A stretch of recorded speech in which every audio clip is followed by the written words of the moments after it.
Sir, सरकार ने वक्फ bill को पास करा दिया है। हाँ, क्या विपक्ष जो है सुप्रीम कोर्ट जाएगी क्या?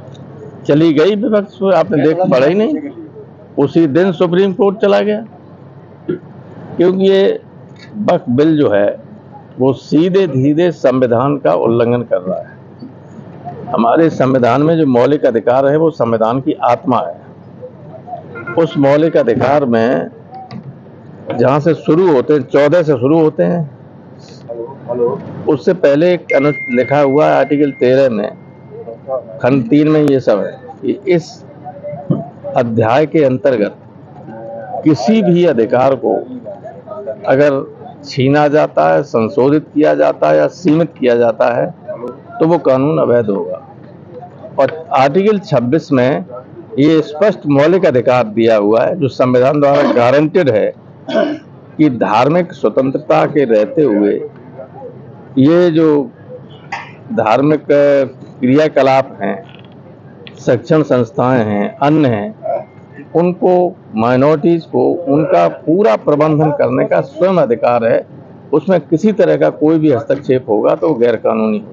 सर, मुजफ्फरनगर में इसका विरोध किया बिल को लेकर समाज के लोगों ने काली पट्टी कई मुकदमे लिखे गए, काली पट्टी बांध के इन्होंने विरोध दर्ज किया। भैया मुकदमा लिखाना तो आम बात हो गई, काली पट्टी छोड़िए, हम लोग इस सड़क से निकल जाए तो मुकदमा। इन्हें क्या क्या पता, हम बोले बता दो अब देश के यहाँ शादी है, कार्यक्रम है, बोले आदमी ज्यादा इकट्ठे हो गए, मुकदमा कायम कर दें। ये तो अब एक डिक्टेटोरियल गवर्नमेंट है, यहाँ कोई सरकार थोड़े ही। सुमैया राणा को हाउस अरेस्ट किया गया, उसके खिलाफ नोटिस जारी किया, व्हाट्सएप पे नोटिस की इंफॉर्मेशन दी गई है। आप देखिए कि मैंने संसद में इस पर बोलते हुए सेंटेंस कहा था कि हम धीरे धीरे डेमोक्रेटिक स्टेट से टोटलिटेरियन स्टेट की तरफ बढ़ रहे हैं। कहा था कि नहीं कहा था? टोटलिटेरियन स्टेट होता है जहां विपक्ष का विरोध को सहने की कोई शक्ति नहीं होती है, कुछ किसी गवर्नमेंट में कोई इच्छा नहीं होती है, उसको सहन ही नहीं कर सकते। वो no opposition, nothing whatsoever. Samajwadi party का क्या स्टैंड? समाजवादी पार्टी का क्लियर शुरू से स्टैंड है कॉन्ग्रेस के खिलाफ।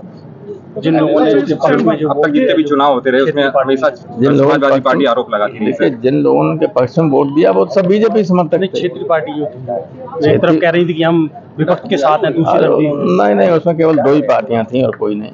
अच्छा, वो मोदी जी के साथ हैं, नीतीश कुमार की, चंद्रबाबू नायडू, और तो सब साथ हैं। सर, वोटर लिस्ट को लेकर लगातार मांग हो रही है, उसको लेकर बीजेपी स्वीकृति नहीं दे रही है, क्या चक्कर है, किस तरह का आपकी आगे स्टाइल है? अब है, न्यायालय उसका संज्ञान ले रहा है।